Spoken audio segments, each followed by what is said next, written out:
स्थित हमारे प्रवक्ता विवेकानंद जी, हमारे मीडिया के प्रभारी अशोक जी और राकेश जी, उपस्थित सभी पत्रकार बंधुओं,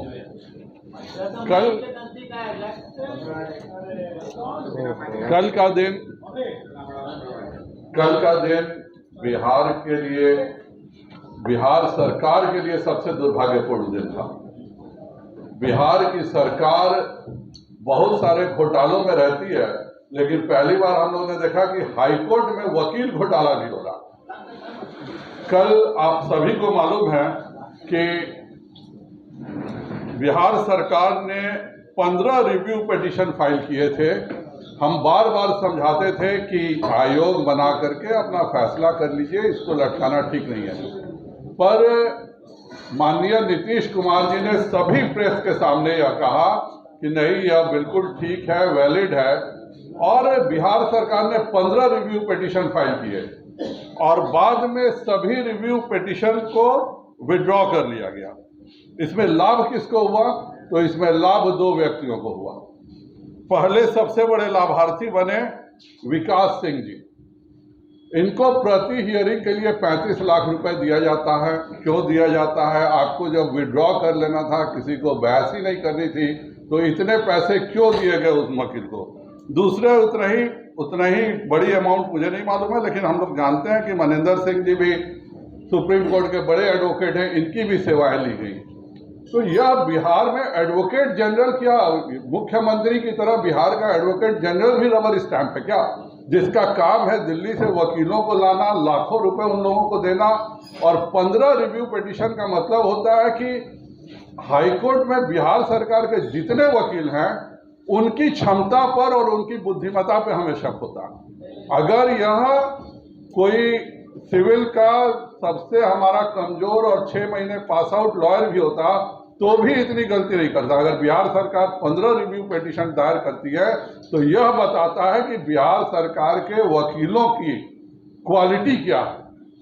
और एडवोकेट जनरल हाईकोर्ट में बहस नहीं करेगा, हर बार उसे भाड़े पर दिल्ली से लोगों को लाना पड़ता है, लाखों रुपए देना पड़ता है। तो कहीं इसमें भी कुछ ना कुछ लेन देन का तो चक्कर नहीं है। क्यों एडवोकेट जनरल हाईकोर्ट में बहस नहीं करेगा? हर बार उसको क्यों, और विड्रॉ करने के लिए क्यों दिल्ली से वकीलों को लाने की जरूरत पड़ती है? यह अपने आप में बहुत बड़ा पहला घोटाला है। दूसरा, हाईकोर्ट ने कल जो कहा, हम लोग विगत 1 वर्षों से कहते थे कि आपका शराबबंदी पूर्णतः असफल है।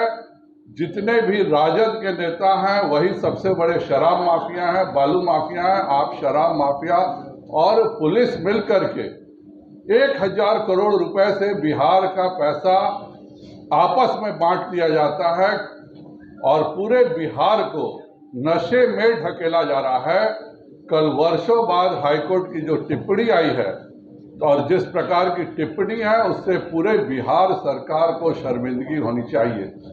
अगर कोर्ट यह मानता है कि आप बिल्कुल असफल हैं और आप पूर्णतः एक तरह से नए नशे का बढ़ावा देने का काम कर रहे हैं, क्योंकि आपके पुलिस की कोई दिलचस्पी नहीं, और यह बात माननीय मुख्यमंत्री को छोड़ के बिहार के प्रत्येक जनता को मालूम है कि किस तरह से यहाँ शराब माफिया पुलिस के गठजोड़ से चलता है और कैसे हर मोहल्ले, हर घर में शराब सप्लाई होती है। और यह होने के लिए कोई आश्चर्य की बात नहीं है। इसलिए आश्चर्य की बात नहीं है कि जिस प्रदेश का डीजीपी को कोई एक साधारण आदमी फोन करके कहता है कि मैं चीफ जस्टिस बोल रहा हूं, और डीजीपी साहब यस सर, नो सर करते हुए सभी आदेशों का पालन कर देते हैं, तो वैसे डीजीपी और वैसे पुलिस की तो अक्षमता सभी जग जाहिर है। आज मेरा यह स्पष्ट आरोप है, यह तो एक सिंगल केस था जिसमें एसएसपी का पकड़ा गया, आपने एसएसपी का निलंबन कर दिया। उस व्यक्ति ने कितने आपके प्रधान सचिवों को फोन किया, आपके चीफ सेक्रेटरी को फोन किया है कि नहीं किया है, और कहीं आपको भी फोन किया है कि नहीं किया? जांच तो इसकी भी होनी चाहिए माननीय मुख्यमंत्री महोदय। एक व्यक्ति के आदेश से एसपी को बचाया जाता है, यह बताता है कि बिहार में पूर्णतः पुलिस व्यवस्था खत्म हो गई है। पाटलिपुत्रा कॉलोनी में अगर हरनौत के किसी मुखिया का पति है तो उसकी हत्या करने के लिए गांव का जगह नहीं चुना जाता, वह पटना चुना जाता है कि पाटलिपुत्रा थाना के बगल में अगर हम हत्या करेंगे तो हम बच के निकल सकते हैं। अगर ट्रेन में डकैती डालनी होती है तो कहलगांव, बगहा, किशनगंज का कोई कोने का सुदूर इलाका नहीं चुना जाता है। उसके लिए भी डकैतों को सबसे आसान और सबसे सुरक्षित डकैती डालने की जगह पटना ही लगता है कि पटना से जब दुरंतो एक्सप्रेस चलेगी तो हम डकैती डालेंगे। माननीय मुख्यमंत्री जी अपने प्रधानमंत्री बनने की अभिलाषा में बिहार में कानून व्यवस्था को पूर्णतः खत्म कर चुके हैं। बिहार के अफसरों की जो स्थिति है कि कोई साधारण आदमी फोन कर दे किसी का नाम दे करके, तो अगर डीजीपी, और जाहिर बात है जब डीजीपी को फोन किया होगा वह व्यक्ति तो प्रधान सचिव को भी किया होगा, चीफ सेक्रेटरी को भी किया होगा। इसकी एक कोर्ट के द्वारा एक अभी प्रेजेंट हाईकोर्ट के जज से एक भाजपा मांग करती है कि उसकी कमेटी बने और इस तरह के कितने फोन आए हैं और कितने सरकारी अफसर घोटालेबाजों को बचाया गया है, इस पर भी एक श्वेत पत्र सरकार को जारी करना चाहिए। और चौथा जो है, बिहार शिक्षा परियोजना परिषद पटना में बैठ के प्रश्न पत्र अपने प्रश्न तय करती है। यह एक जो कहा जा रहा है कि किशनगंज में किसी ने टाइपिंग मिस्टेक किया गया होगा, यह चौथा बड़ा बिहार का शिक्षा घोटाला है। यह जितने भी प्रश्न 7वां क्लास 6ठा क्लास के तय होते हैं, बिहार शिक्षा परियोजना परिषद ने शिक्षकों को पटना बुलाया था, पूरा बैंक बनाया था। और मेरा माननीय प्रधान सचिव से, क्योंकि मुख्यमंत्री जी तो रबर स्टैंप है, उनसे तो कोई बात ही करना बेकार है, आप पूरे बिहार शिक्षा परियोजना परिषद के सभी प्रश्न पत्रों को सार्वजनिक करें। यह 6ठा 7वां का प्रश्न है, इसमें कोई बुराई नहीं है।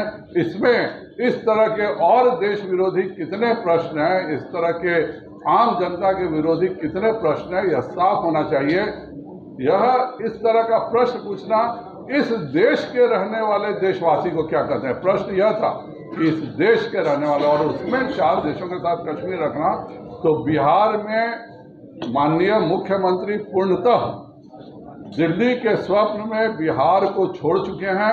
बिहार का एडवोकेट जनरल बिहार बहस नहीं करता है, उसको दिल्ली से आदमी लाना पड़ता है विड्रॉ करने के लिए। रीट पिटिशंस किया जाता है 15 वकीलों के द्वारा, किसी में कोई जानकारी नहीं होती है।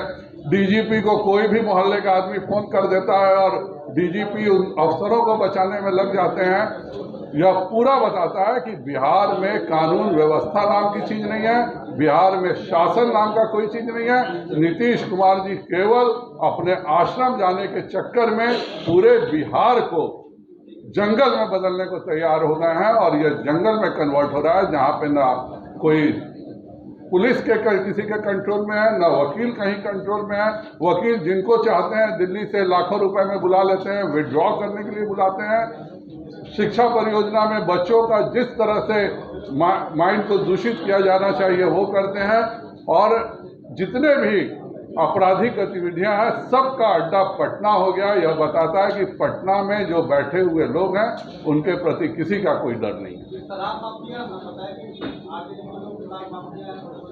यह मैं 1 साल से माननीय नीतीश कुमार जी को समझा रहा हूं। जब मैं पहले से बोलता था कि आपके जितने भी शराब माफिया हैं सब वही राष्ट्रीय जनता दल के वही पुराने नेता हैं जो किसी जमाने में हत्या और अपहरण करते थे। अब सबसे आसान पैसा शराब में है और पुलिस के मिली भगत से हो रहा है, और इसीलिए जब पुलिस और अपराधी का यह गठजोड़ है तो जाहिर बात है कानून व्यवस्था खत्म होगी। अगर पुलिस शराब माफियाओं को शरण देगी तो उनके जो भी गुर्गे जो अपराध करेंगे उसके भी शरण उनको मिलता है। आपने सवाल किया कि वकीलों को बाहर से बुलाया गया। नीतीश कुमार के 17 सालों के दौरान 14 साल आप लोग भी उनके साथ में सरकार में रहे हैं, लॉ मिनिस्ट्री आपके पास भी रहा है, तो क्या आप इस बात का दावा करेंगे कि जब तक लॉ डिपार्टमेंट आपके पास था तो आपने कभी भी पटना हाई कोर्ट में बाहर से दिल्ली से वकील को अपीयर नहीं कराया? राज्य सरकार की आप एक मिनट आप पहले मेरा आप जवाब सुन लीजिए। एडवोकेट जनरल क्या लॉ मिनिस्ट्री के अंडर में होता है? एडवोकेट जनरल सीधे मुख्यमंत्री का तहत होता है। और पिछले 1 साल से लगातार हम लोग कह रहे थे कि वकीलों का अपॉइंटमेंट कीजिए।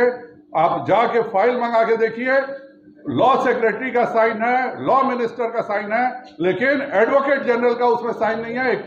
एक साजिश के तहत एडवोकेट जनरल साइन नहीं करते थे, क्योंकि जब तक मुख्यमंत्री ने कहा अगर वो लॉ मिनिस्टर के अंडर में थे तो किस परिस्थिति में लॉ मिनिस्टर और लॉ सेक्रेटरी दोनों ने जिस फाइल पर साइन किया है उस पर एडवोकेट जनरल का साइन नहीं है।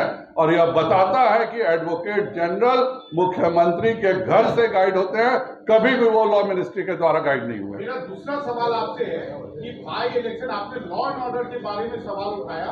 आपने बाई इलेक्शन में दोनों जगह से महिला उम्मीदवार उतारे हैं, लेकिन यही बीजेपी की सरकार है, दिल्ली में आपकी सरकार है, होम मिनिस्टर आपके हैं। बलात्कार के मामले में जो दोषी हैं उनको बरी करने का काम आपकी सरकार ने किया है। यहाँ तक कि हरियाणा में किसी जगह नहीं, जो सजा होती है सजा पूरा होने के बाद ही। गलत बात मत बोलिए, गलत अफवाह नहीं फैलाइए। जितने दिन की सजा होने का सजा पूरी होने के बाद ही कभी कोई, और वो दिल्ली से गाइड नहीं होता, स्टेट का मैटर है। और किसी भी का भी जो सजा पूरा हो गया उसके बाद अगर कोई स्टेट कर रहा है तो यह उस स्टेट में पूछिए, बिहार के स्टेट में बिहार के प्रश्न पूछिए, और जिनको सजा हुई है उसके बाद ही कोई कार्रवाई हुआ। हरियाणा में आपने हो गया मनीष जी। आपके विधायक अरविंद पासवान ने जो आज बयान दिया, इस पर क्या कहना है आपका? नहीं, बहुत ही दुखद बयान है। हम लोग इसकी भर्त्सना करते हैं।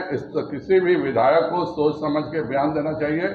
मेरी उनसे सीधे बात हुई है, उनसे स्पष्टीकरण मांगा जाएगा और उसके बाद उनका उचित जवाब की मैं प्रतीक्षा कर रहा हूँ। सर, दुरंतो एक्सप्रेस का आपने जिक्र किया, जाना के कहती जो हुआ है, तो रेलवे जो है वो केंद्र के अंदर आता है, उसमें भी आपने नीतीश कुमार को कचघरे में शामिल किया है। तो क्या वो तो जिम्मेवारी बीजेपी? क्या ये जो जितने डकैत थे ये रेलवे में जन्म लिए थे, रेलवे में चढ़े थे, रेलवे में बैठे हैं, रेलवे में लूट रहे हैं। यह पूरी की पूरी एक बिहार में पटना सबसे सेफ जगह हो चुका है। किसी को भी आपराधिक घटना करनी होती है, हरनौत का अगर मुखिया भी है, क्या पति है, तो उसकी हत्या करने के लिए पटना ही उचित जगह बताया जाता है।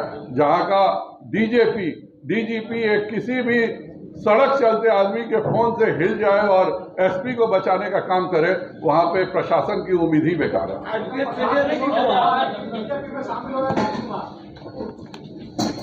बीजेपी में बिहार कभी किसी भी परिस्थिति में उनको हम नहीं रखेंगे, यह बिल्कुल क्लियर बात है।